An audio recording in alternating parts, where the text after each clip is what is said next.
Okay, so we're discussing some of the introductions of Metzia. We spoke yesterday about the concept of muhsik. Muhsik is the one who has the money, and the basic idea of hamaitz mechaveri ol haraya, which you must remember for this Masechta, and for basically for the rest of the Zikin. Hamaitz mechaveri ol haraya basically says if you want to collect money, you bear the burden of proof.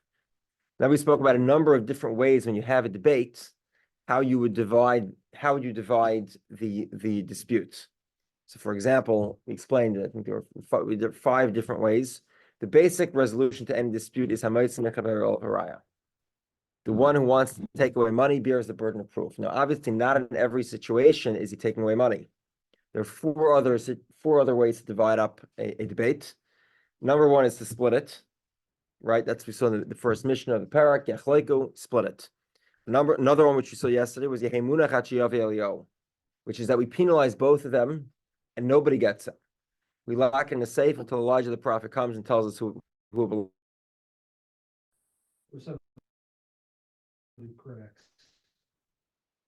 What? Or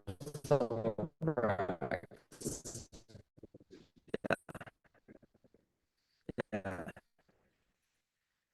Another possibility is what we call Kollel. You briefly spoke about necessarily the strongest hand. It doesn't mean wrestle or duel or the winner. And whether that quickness was due to strength or alacrity, or whether it was due to intelligence and strategy. Okay, and then we have a 4th one called Shuda Daini.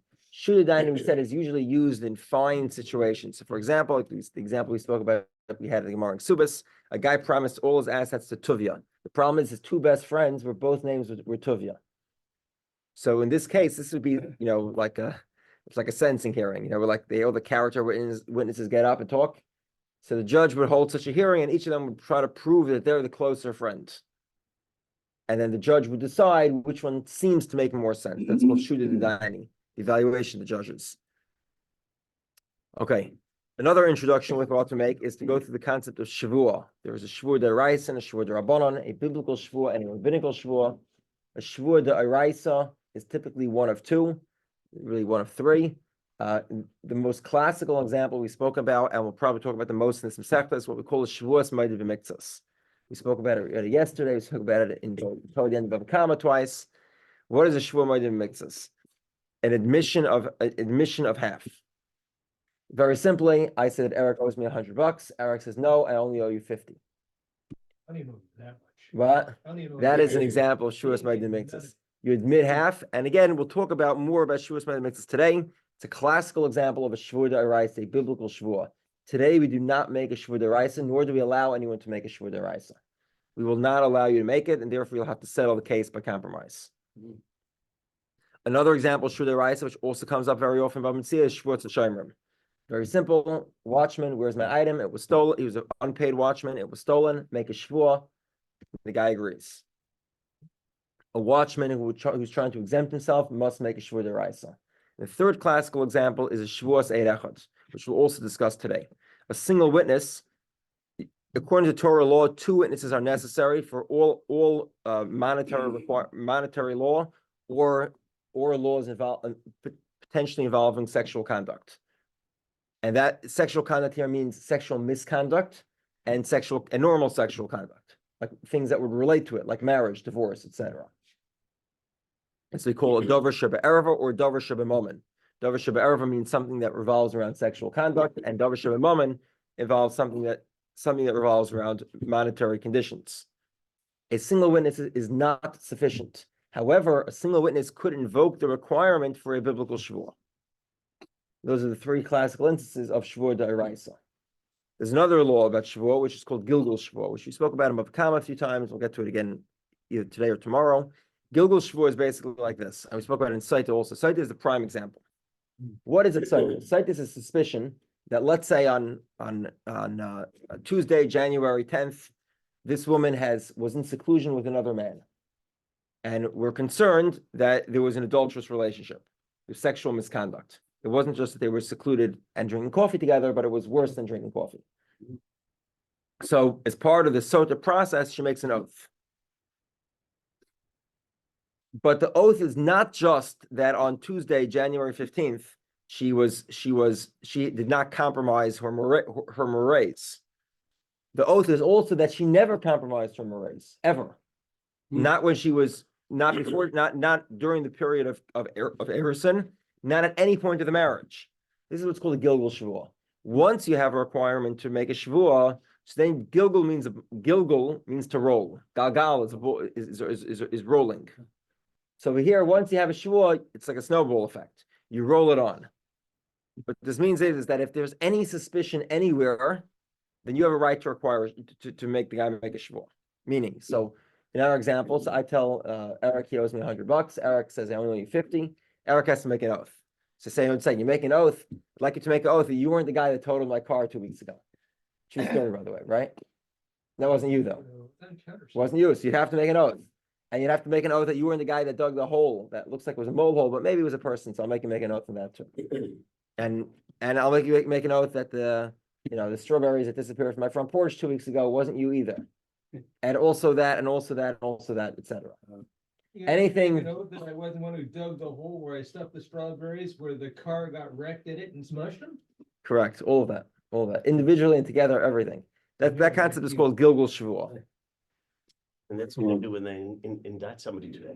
Yeah, exactly. Like they roll on the charges, 355 counts, bank fraud or something. Right. And he's gonna go to prison for 97,000 years. For stealing those food. Okay, fine. Holy king mutant. Okay, let's continue, and as we go along, we'll continue with some of the more introductions. Again, I highly recommend Art Scroll's brief introduction, both for the beginning of the parak and for the beginning of the Masechta. It's brief, but it's right to the point, and it's the key questions. Okay, so we're on 3A, are we read? 3A, 3/4 of the way down at the 2 dots. Now we kick off right away with Shavuos Moedim Mixes. Tani Rav Chia, Mana li biyadech. Reuben says to Shimon, you got $100. I don't have anything. Now here's the catch. Again, so what does this sound like a Shavuos Moedim Mixes yet? No, because I don't No, he's denying. Here's another word you should know. Loy hadam, which is very short for loy hayu dvar me'olam. Loy hayu dvar me'olam means such a thing has never occurred. Total denial. So the guy said, in other words, I say you owe me $100. You say no such thing, never happened. There's no requirement for Shavuot. But here's the catch. But now the witnesses say, no. It's true. It's halfway true. There's still 50 coins that are owed here. 50% is still owed. Okay. He obviously has to pay him 50 zuz because anytime there's witnesses, they can require monetary payments. So you have to pay 50. And says Rav Chia, you make an oath from the rest. Your own admission can't be worse than the testimony of witnesses. Because if you admit to 50, you'd have to make an oath. So if witnesses testify 50, you also have to make an oath. Mikal v'chaimer, it would seem logical. What do you think is more powerful, witnesses' testimony or his own admission? Presumably witnesses' testimony. And we'll see that it's not quite that simple. We'll get to the end of the Gemara today. That basically the whole daf deals with this kal v'chaimer. What exactly the kal v'chaimer is? It's not as simple as it sounds. Okay. But Tana Tuna, and we have our mission as well. Each one, right? They're both grabbing onto the talus, which we said is not necessarily a religious garment. It could be a blanket or it could be a shirt or something like that. Not necessarily what we call a talus. Each one says it's mine. Okay,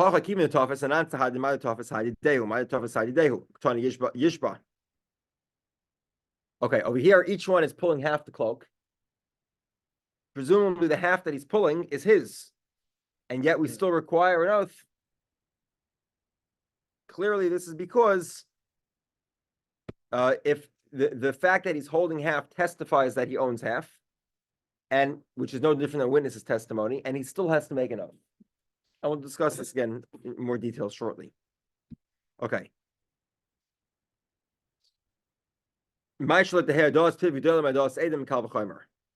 We have this kal v'chaimer. If his own admission requires an oath, for sure the testimony of witnesses should require an oath. I would think that maybe it's only his own admission that would require an oath. Why would I think that? Like the statement of Rabbah, right? What did Rabbah say? Amar Rabbah, we saw this at least 2 times in the past 2 weeks. Why did the Torah say that a halfway admission has to make an oath? Remember, you deny everything, no oath. So why is it if you admit half, you think to the contrary, you think that you're doing a mitzvah, right? You're being nice. You're only admitting, you're at least admitting half. So why do you have to make an oath here? Very simple. Because chazaka ain't the meis panav v'nei b'chayvai. There's a general principle that holds true with the vast majority of people. They do not have the audacity to lie in front of their benefactor. This guy was generous enough to give you a loan. And the vast majority of people would not have the audacity to outright lie. So therefore, if the whole thing is a lie,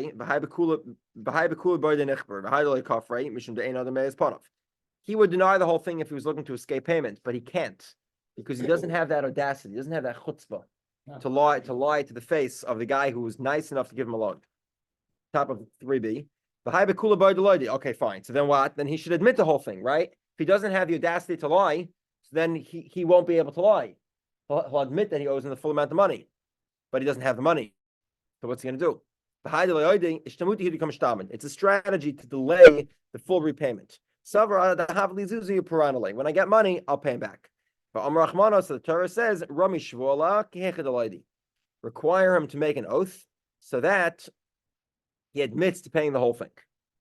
Okay. So he admits the whole thing. Now, this is a reason that most specifically pertains to an individual, right?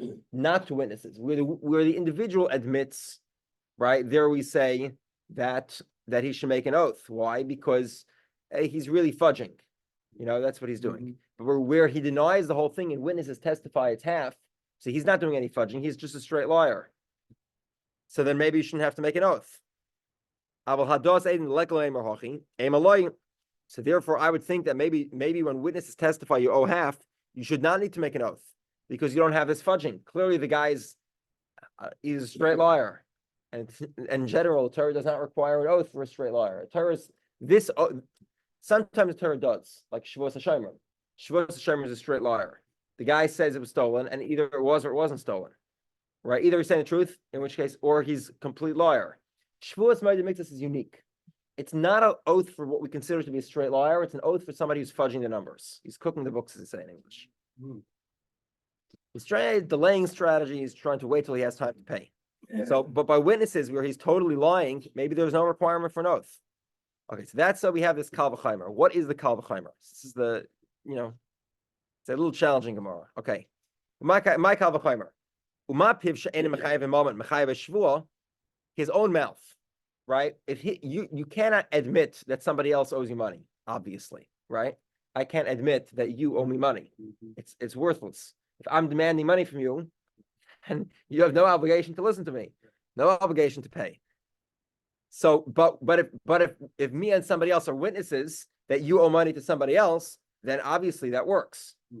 So clearly, what's more powerful, witnesses or your own admission? Clearly, witnesses are more powerful. So if your own admission requires you to make a shvuah, for sure, witnesses should require you to make a shvuah. Together? Right. Okay. For sure, if the witnesses can make you pay money, for sure they should be able to make you pay to require you to make an oath. Okay. 1 second. So Gemara says, hold on a second. Is it the case that you never pay by your own admission? The answer is it's not true. Because if I admit that you owe me money, then you don't pay. But if I admit that I owe you money, of course I pay. So actually, his mouth could require payment. The Haidah Baldin, admission of the victim, of the guilty, not the victim, of the guilty party. It's like 100 witnesses. So clearly that it is that they're equal. They're not different. In other words, his own admission can require a payment, just like the admission of witnesses. So you can't really say that admission of witnesses is stronger than his own admission, because his own admission, if he's a guilty party, is just as good as witnesses. Okay, so in other words, maybe witnesses are not a higher level; they're similar in kind but different. And therefore, they would have a different set of rules. He would make a shuas ma'adim mixas, and the witnesses would not require a shuas ma'adim mixas. So the Gemara says, "My mom and knas." Okay, here's the Kal V'chaimer. Uma piv she'em mechayev v'noisei knas. like we've said many times, let's say somebody admits to being a nighttime thief. Does he pay kefil or not? He admits to being a nighttime thief. So said the key component of the nighttime thief kefil is a knas. It's a penalty because you already have to pay the principal. The rule with penalties is you don't pay based on your own admission. So in this case, actually, he cannot make himself pay kefil, but the witnesses could. So clearly, witnesses are a much stronger type of testimony than your own testimony. Okay.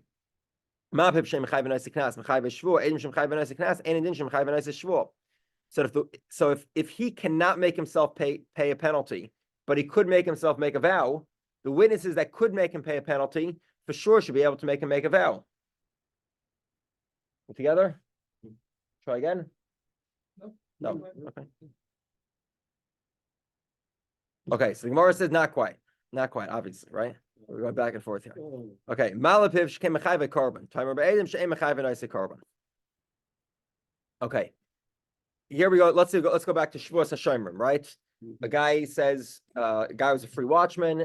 He says the item was stolen. He makes an oath. Baloney, false. Okay, now one of two things happen. How do we know it was false? Two ways we know it was false. Number one is, how do we know what he said is false? It's two ways. What would the options be? Guy is a watchman. He made it. He makes an oath that it was stolen. It turns out it wasn't stolen. How do we know it wasn't stolen? It appeared. So we have two witnesses that say it's still there. At the time that he made the oath, he had it in his backyard. This is clearly a straight liar. Another possibility is he admits to lying. Okay, now there's a difference. If the witnesses testify that he was a straight liar, so then he gets one set of penalties.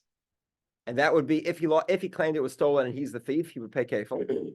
If not, then he would pay principal. He would just give back the principal. And he's a liar, and he would not be kosher to testify, but that would be the extent of his, no real penalty there. He just returns what he claimed was lost. He says it was lost. Yeah. They say it wasn't lost. He has to return it, and that story's over. If he says it was stolen, then he has to pay principal plus kefil twice. However, let's say he admits. What's his penalty? He pays karen chaimish v'asham. He brings a sacrifice. So actually, we see here there is a distinction. When he admits, his own testimony in a certain way is different than the testimony of witnesses, because he can make himself bring a sacrifice. The witnesses cannot. So really, it's not that the witnesses are more severe, it's that they're different. Witnesses bring one set of laws to the table. He brings his own admission, brings a separate set of laws to the table. That would be the laws of a sacrifice. Simar says, well, not so quickly, because Rav Chia, okay, according to Rav Chia, witnesses could also require a sacrifice. So until now, I was just telling you that if the guy says, the watchman says it was lost, he makes an oath. The witnesses testify that at the time he made the oath, it was in his backyard, and he knew about it. So it says Rav Meir, he has to bring a carbon too. He's not just exempt, he has to bring karen chaimish v'asham. Now, he can't just be exempt by returning the principal.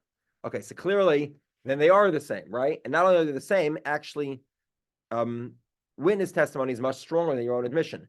Your own admission requires you to bring a carbon. Witness testimony requires a carbon. Your own admission cannot require you to pay kefil, but a witness testimony could require kefil. Clearly, it's more powerful. If that's the case, then if your own testimony requires you to make an oath, for sure, witnesses should also require an oath. Okay, 1 second.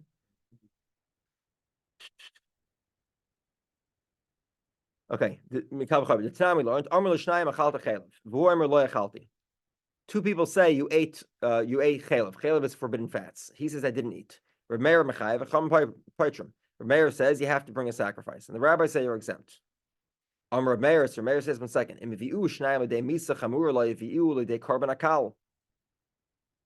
Okay, fundamental. So let's explain. You have two people testify that somebody killed somebody else. What happens to the murderer? You kill him. He's executed. So two people can execute somebody for sure if they say that by mistake he ate forbidden fats. For sure, you should have to bring a carbon sacrifice. The rabbis say that it's not quite like that. Why? Because Amr loy, Mam yirtz loy mermezadisi yiftar. Because he could say that the only time you bring a sacrifice is where you made him, you sinned in error. So the witnesses testified he didn't know it was forbidden fats, which obviously, as you can imagine, is always somewhat of a tenuous testimony. Because how do they really know? And yet it's always possible.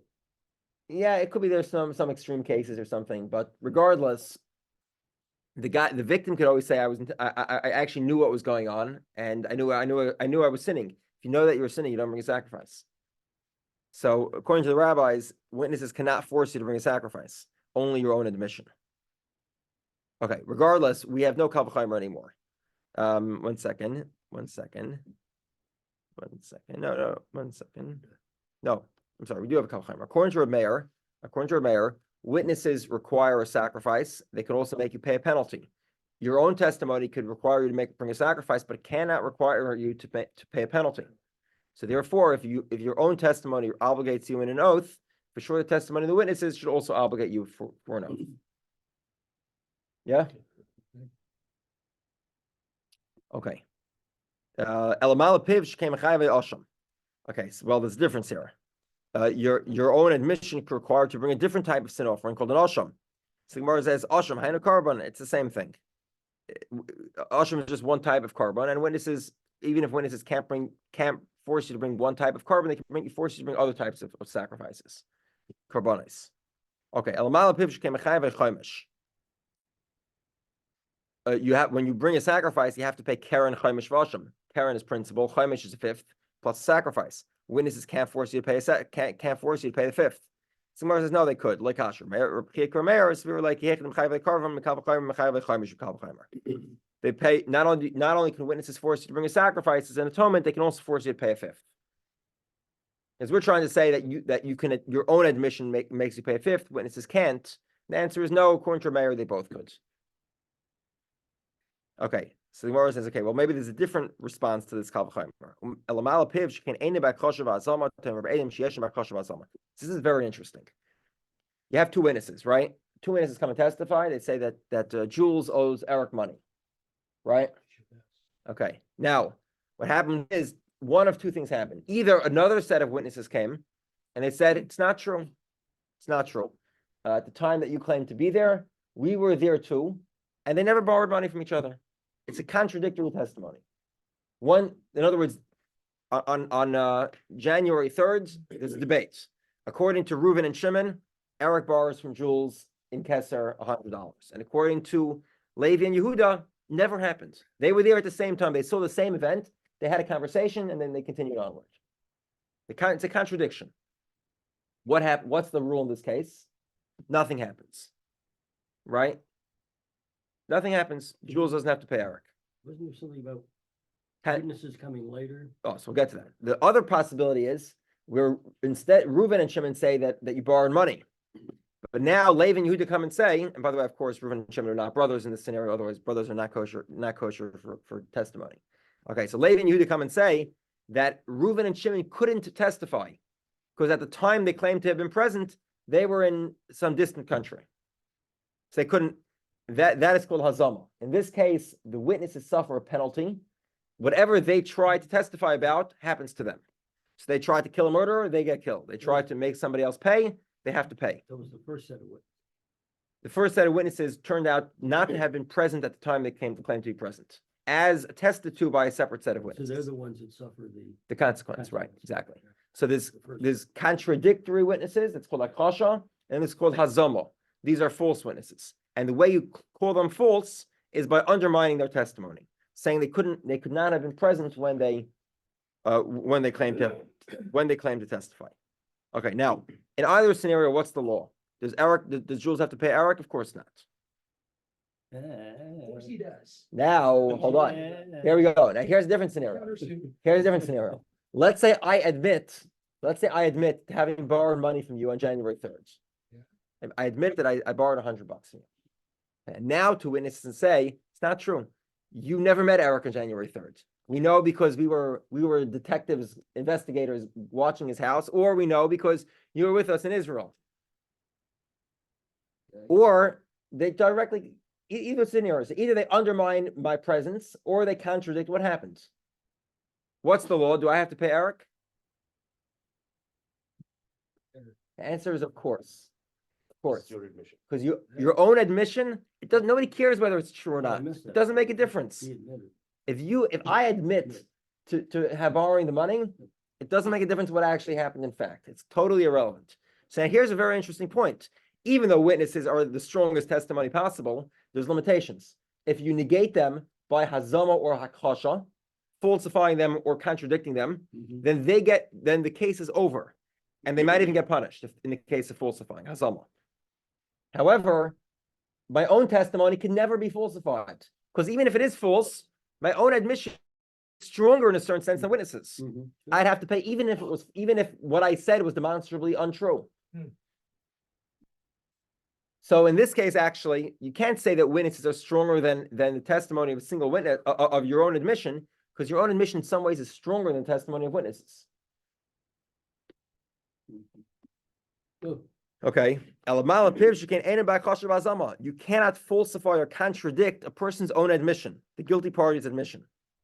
You could falsify or contradict witnesses, and then you discard their testimony. You don't use it anymore. Okay. So now the whole Kamma is over at this point, right? We've just negated the whole stringency. We said, oh, 2 witnesses is like mighty powerful. Answer is it's not true. In a certain sense, your own admission is much more powerful than witnesses. So they're different. They're not more. One is not more severe than the other. Okay, so now we have to reconstruct this. Okay, let's continue. We're going to reconstruct it from a single witness. A single witness cannot require payment. It could require an oath, right? Like we said before, there were 3 examples of oath, right? Moed b'miktsas, shvuas hashomrim, and eid echad. Moed b'miktsas is a half admission of half. Shvuas hashomrim is a watchman who lies. A watchman claims exemption, or a shvuas eid echad, the oath of a single witness. 1 second here. So a single witness could require an oath. So for sure, 2 witnesses should be able to require an oath, right? That's elementary, basic math. If 1 witness can require an oath, well, why would you think 2 witnesses can't? Okay, Mr. Morris says, "Mala erechad shekena mash who made who nishba. Time reidim shalmash a kafir who nishba." It's a fundamental distinction here. Okay, in the case of the 2 witnesses here, so the 2 witnesses testify that Reuven owes Shimon, right? And that, sorry. 2 witnesses testify that Reuven owes Shimon half. Shimon claims 100, they testify he owes 50. So what's the oath here that we're trying to create? Shavuos Moed Miktsas. We're trying to say that the oath should be that I'm exempt on the other half. In other words, 1 second. No. Sorry, the 2 witnesses, Amashu Kafar Nishma. You'd make an oath on that which you denied. So in this case, Reuven denies owing anything. So he has to make an oath on the witnesses say you have to pay 50. So the 50 you have to pay, that you have to pay. It's 2 witnesses, you have to pay 50. On the other 50, he has to make an oath that he's truly exempt on what he's validating his denial. Whereas by the single witness, on the single witness, a single witness says you pay back half, right? You're only liable on the other 50. You contradict the single witness. That's the oath. So the single witness says you pay back half. You say no, I never pay back half. So there's a major distinction here. In the case of the single witness, you contradict the single witness. In the case of 2 witnesses, you're not allowed to contradict them. We don't believe you anyway if you make an oath. 2 witnesses is much stronger than an individual making an oath. So it's not, you don't contradict the 2 witnesses. You make an oath on what you're not contradicting them. Now, they say you owe 50, then you owe 50. End of the day. You make an oath on your own denial. You deny that you owe the other 50, make an oath on that. Whereas by a single witness, he says you owe 50. You say, I don't know 50. And I make an oath that I don't owe 50. Exactly what I'm contradicting the witness. So because the oath is so distinct, it's a totally different type of oath, then you can't argue that you're right that witnesses should be able to invoke an oath, but only the same type of an oath that a single witness can invoke. But that's not what 2 witnesses are invoking. This, if you think about it, I'll try to rephrase this. It really makes no sense. It makes no sense to learn from a single witness. Why? A single witness testifies you owe 50, right? Shimon says Reuven owes him 100. Reuven says he owes nothing. 1 witness says he owes 50. Okay, do we believe a one witness to say he owes 50? No, he's only one witness. What do we believe him? Require an oath. So what does the witness say? You owe 50. What does the other person say? I don't owe 50. I don't know anything for you. So he makes an oath to contradict the witness. Okay, now imagine that type of oath in two witnesses. It doesn't make any sense.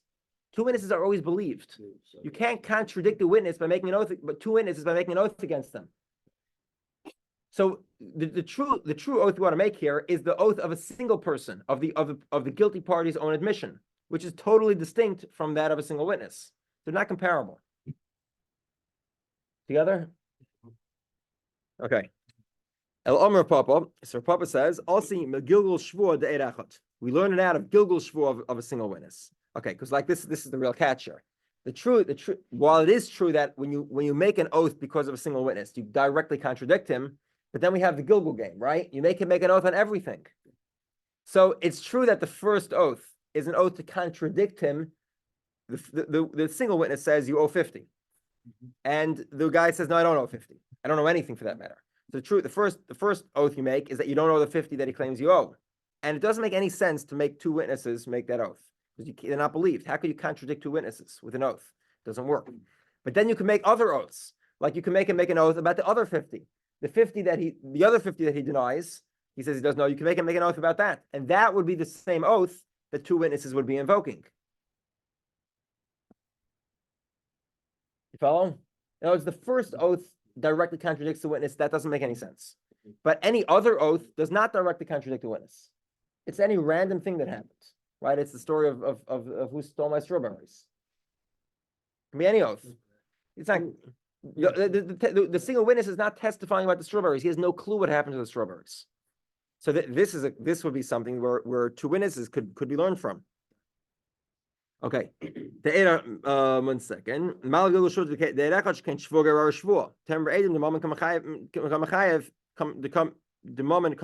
Okay. So Gemara says it's a little different here because the reason the Gilgul, so you want to say, look, a single witness can require an oath on random subjects. So for sure, two witnesses could require an oath on a relevant subject. Well, the answer is a single witness could require an oath on a random subject only because he requires a legitimate oath in the first place. Who says that two witnesses that cannot require a legitimate oath, or at least we don't know that they could, that they can make, random oaths? They can invoke the requirement for a random oath. So Gemara says, okay, so now we the combination called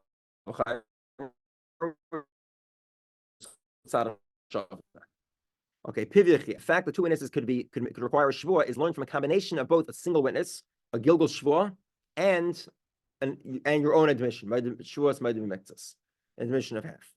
So I think more goes through each one. So you'll tell me we can't learn just from your own admission because your own admission is even stronger than a contradiction or a falsification, right? Whereas two witnesses can be contradicted and falsified. A guilty party's admission cannot be contradicted or falsified. It could, but it doesn't make a difference. You still owe the money anyway. So Mar says, a single witness still has the law of shvua, even though it can be falsified.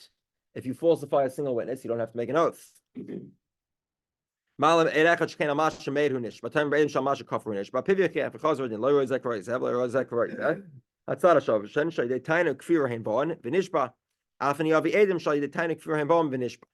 Okay, basically they're both different. A single witness has the unique feature that the shvua contradicts the testimony. Two witnesses don't have that. Two witnesses always win in a contradiction. A person's own admission has this extremely interesting feature that it's stronger than a falsification or contradiction. You cannot falsify an admission. It makes no difference in law whether it's false or not. You admit you owe the money. Period. Doesn't make a difference whether the circumstance in which you claim you owe the money is true or false. So they're both unique in different ways. But what's the common denominator? Common denominator is that it has to do with a claim, and you have to make an oath because there's some level of testimony here. Same thing is true over here. Two witnesses. There's a claimant. There's some level of testimony. You have to make an oath. Okay, sounds good. Yeah. Wait. Just wait for a minute. Okay.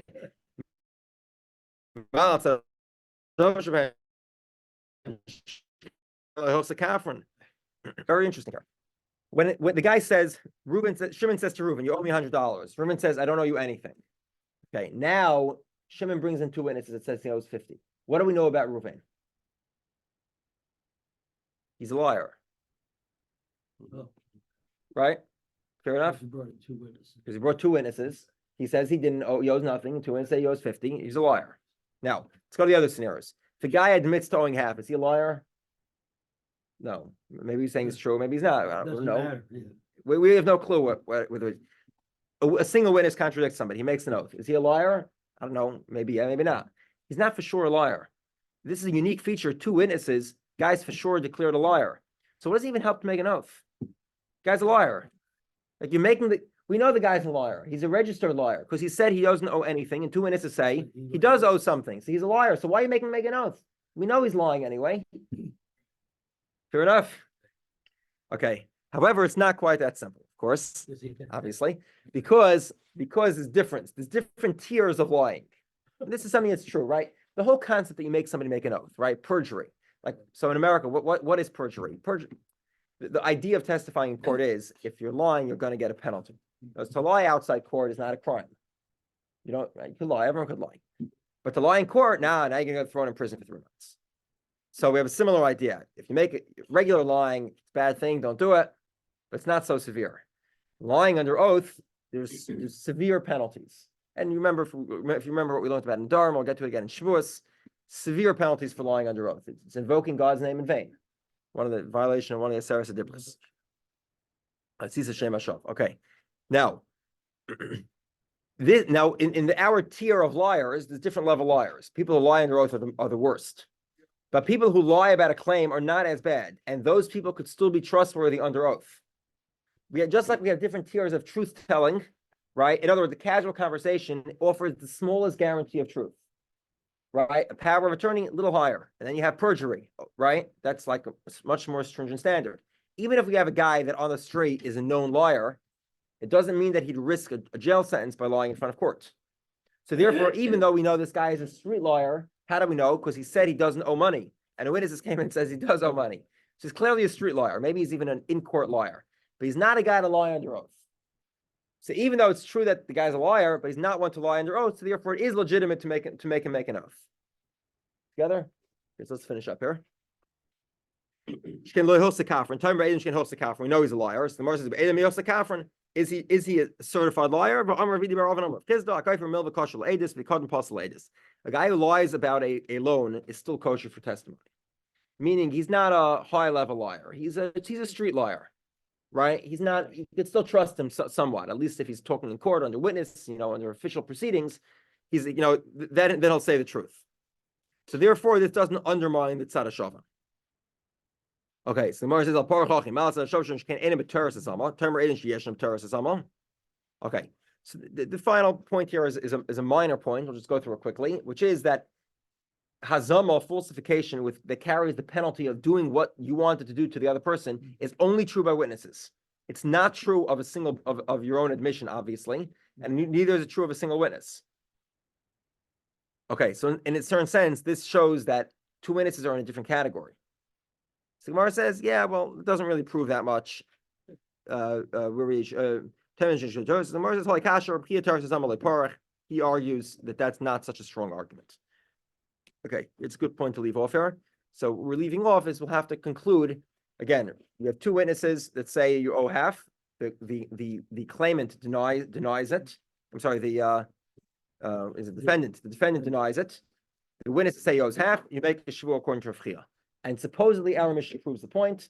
And that's really where we'll lead off tomorrow. And then we get more into the concept of Ma'adim Miktzas. Shavuos Ma'adim Miktzas will continue tomorrow. Have a great day.